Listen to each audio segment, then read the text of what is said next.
The beauty of the notion of reparation, as I see it, is that it doesn't deny destructiveness. It doesn't deny that real damage was done, and will be done again, to a loved one. Steve Mitchell pointed out that much of what is called guilt is actually guilt avoidance, like a too hasty apology that requests or demands that one be let off the hook. Guilt is very hard to bear. We will attack and demonize people to avoid guilt. In our personal relationships and on a social level, to avoid the guilt for oppression based on race or culture or class. Reparation, by contrast, takes destructiveness for granted, seeking to repair damage that the person has the strength to acknowledge and own. The difference is subtle yet profound and crucial between denying one's own badness and the damage done to loved ones, and acknowledging damage done yet seeking to make reparation.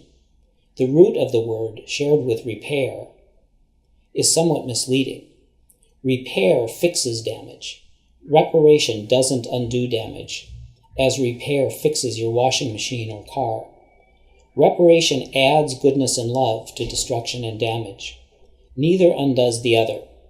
This is my understanding of the depressive position, not an integration of good and bad, but a tolerance for the coexistence of good and bad.